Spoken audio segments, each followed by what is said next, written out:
amongst the crowd. Firstly, my sincere gratitude and thanks to all of you for finding the time and affording me this opportunity to express my thoughts. As I prepare to relinquish command of one of the most elite formations of the Indian Army, I am sanguine that the situation here in Kashmir, in the valley, is peaceful and stable, and that the Chinar Corps, over the last 16 months that I have been at the helm, has tried hard to valiantly guard our borders,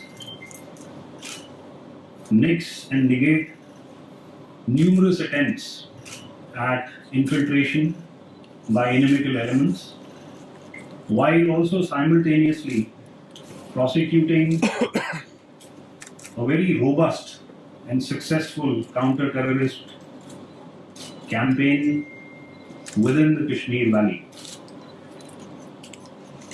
While doing this, we've also been very conscious and sensitive of our responsibility as part of nation building to maintain our connect with the Kashmiri people and the Awam. In this, as you are aware, we've initiated numerous programs and initiatives to make sure that we are always and at all times with the people of Kashmir. Today, as I am at the helm and shortly to leave, I realize that the region is at the cusp of a new beginning. We've seen over the last year and a half numerous significant events taking place here, and we've also seen a lot of development come to the region. In my view, this has been facilitated by a stable security situation brought about by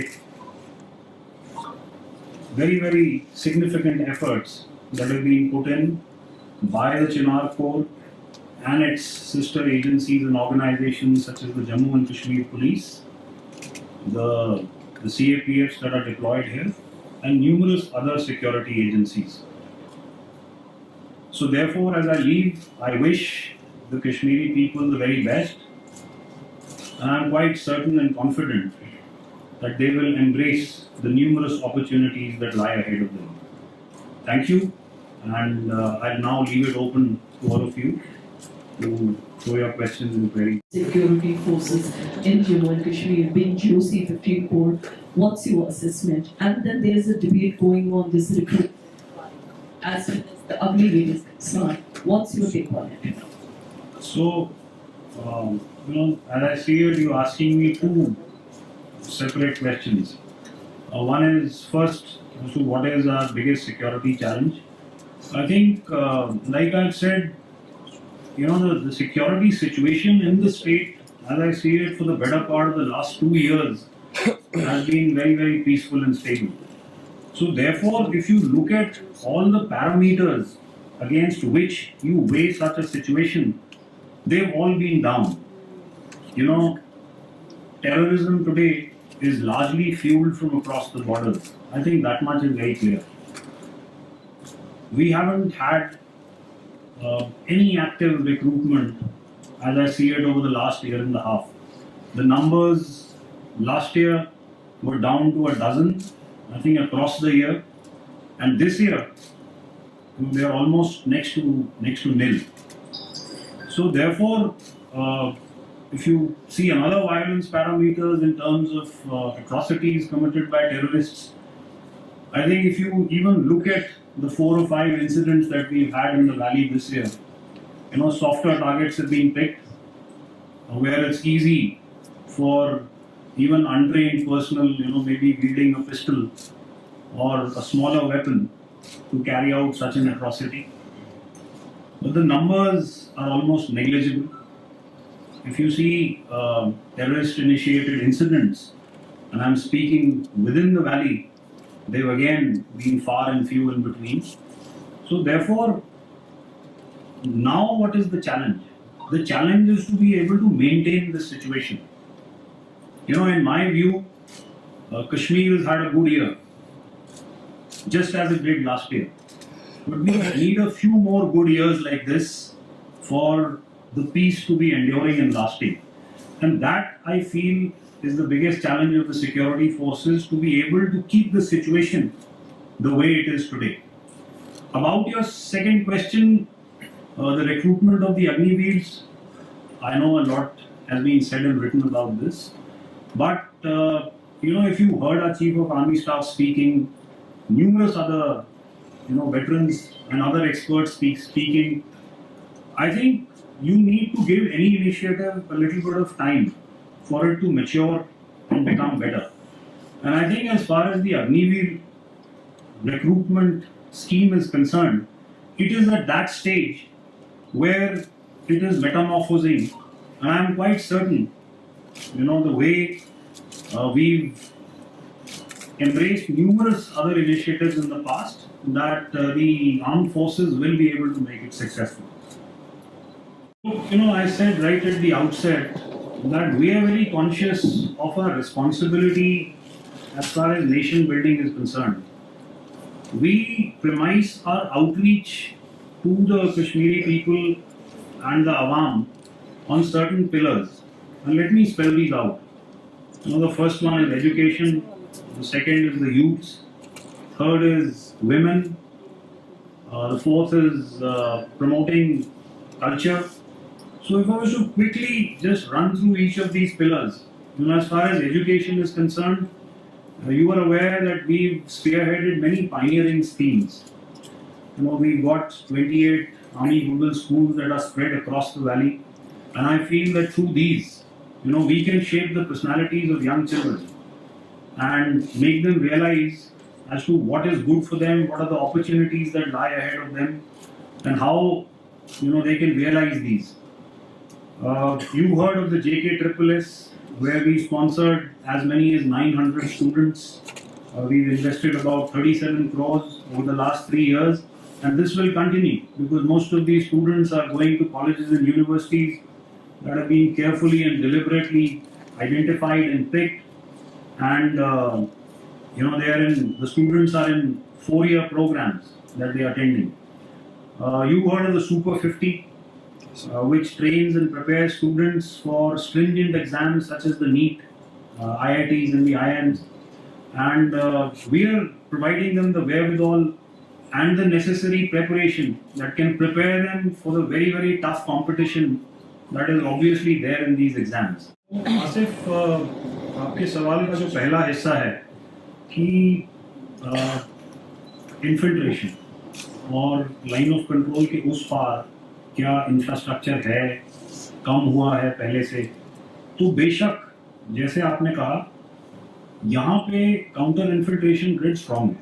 आपको मालूम है कि anti infiltration obstacle system, जिसको हम fence भी कहते हैं, वो है, वो टेक्निकली एनेबल्ड है, और कई जो अटेम्प्ट्स हैं घुसपैठ के, उनको हमने नाकाम किया है. अगर आप लॉन्च पैड्स और इंफ्रास्ट्रक्चर की बात करें जो लाइन ऑफ कंट्रोल के उस पार है, इस साल हमने देखा कि हालांकि इन लॉन्च पैड्स में लोग थे और हमें इंटेलिजेंस एजेंसी से इनपुट्स भी आ रहे थे कि ये कोशिश करेंगे, लेकिन उतने अटेम्प्ट्स नहीं हुए इस समर में जब वो नॉर्मली होते हैं, जैसे कि हमने पिछले सालों में देखा. अब इसकी वजह क्या है? आपने बोला क्या स्ट्रैटेजी चेंज हुई है? ये तो जाहिर है कि घुसपैठ लाइन ऑफ कंट्रोल के अलावा दूसरी जगह से भी हो सकती है, और शायद इस साल हुई भी. और इसीलिए अगर आप देखें तो शायद जम्मू रीजन में नंबर्स कुछ बढ़ गए हैं, क्योंकि वो एरिया हमेशा से पीसफुल था. तो स्ट्रैटेजी चेंज शायद ये हुई है कि लॉन्च पैड्स में हम देख रहे थे, हमें लग रहा था कि यहाँ से इन्फिल्ट्रेट करेंगे, लेकिन इन्फिल्ट्रेशन की कोशिशें और शायद सक्सेसफुल कोशिशें कहीं और से हो रही, और इसीलिए हम देख रहे हैं कि वो नंबर्स शायद थोड़े से बढ़ गए हैं। लेकिन मैं सिर्फ आपको ये बताना चाहता हूँ कि मैं बहुत कॉन्फिडेंट हूँ और मुझे पूरा विश्वास है कि वो नंबर्स भी जल्दी कम होने शुरू हो जाएंगे, क्योंकि इंटेलिजेंस हमें आने लग गई। दूसरा, आसिफ आपने बात करी पिछले वाले ऑपरेशन की, मैं सिर्फ इतना अपनी तरफ से कहना चाहता हूँ कि वो एक अटैक नहीं था। आपको मालूम है कि उस ऑपरेशन में हमारे कर्नल मनप्रीत सिंह, मेजर आशीष भौंचक, डीएसपी हुमायूं भट्ट और सिपाही Pradeep Singh made the supreme sacrifice. वो हमारा ऑपरेशन था। और कई बार मैंने सुना है आप लोगों को बोलते हुए कि वो अटैक था, लेकिन मैं आज शायद एक आखिरी बार ये क्लैरिफाई करना चाहता हूँ कि ऑपरेशन हमारा था। हमने सरप्राइज भी अचीव करी, लेकिन और कर्नल मनप्रीत और डीएसपी हुमायूं उस हाइडआउट तक ऑलमोस्ट पहुंच गए थे। लेकिन आप लोग सब एक्सपीरियंस हैं, आपको मालूम है कि जब पहाड़ों में और जंगलों में ऑपरेशन होते हैं तो आपको पिन पॉइंट पता नहीं होता कि वो हाइडआउट एक्चुअली कहाँ है। दे हैड अचीव्ड सरप्राइज, और हाउ पूरी रात वो कॉलम्स चले थे, वो हाइडआउट सराउंड हो गया था। लेकिन लास्ट स्टेज में जब वो हाइडआउट के पास थे और वो आपस में मशवरा कर रहे थे कि एग्जैक्ट लोकेशन क्या हो सकता है, उस समय में काफी फायरिंग हुई और उन चारों को गोली लगी। तो वो टेरेन ऐसा था कि हमें उनको वहां से इवैक्यूएट करने में भी प्रॉब्लम हुई। क्या वो फॉरेन टेररिस्ट थे? आपको मालूम है कि उस ऑपरेशन में 2 मरे भी। One was unidentified, one was identified as a local. शायद 1-2 बच के निकल भी गए हों। क्या वो पाकिस्तानी टेररिस्ट थे या जैसे आप बोल रहे हैं फॉरेन टेररिस्ट थे, वो कहना मुश्किल है। हाल ही में जो हमने ऑपरेशन देखे हैं उसमें पीर पंजाल के उस तरफ जम्मू रीजन में आई थिंक हमारे पास काफ़ी संकेत हैं कि ये in all probability Pakistani terrorist हैं। यहाँ पर पाकिस्तानी टेररिस्ट नहीं मरे, ये मैं आपसे सहमत नहीं हूँ, क्योंकि 2 ऑपरेशंस में नॉर्थ कश्मीर में पाकिस्तानी टेररिस्ट भी मरे। इनके नंबर्स क्या हैं कहना थोड़ा मुश्किल है, but they could be anything from 25 to 40।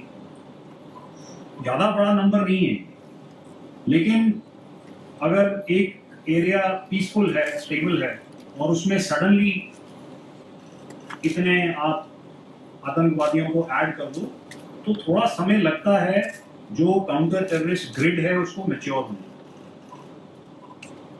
तो अभी वो ग्रिड को लगाया गया और जैसे कि मैंने बताया अब उसमें इंटेलिजेंस उत्पन्न होनी शुरू हो गई और आप देखेंगे कि आगे सक्सेसफुल ऑपरेशंस भी होंगे। मुझे पूरा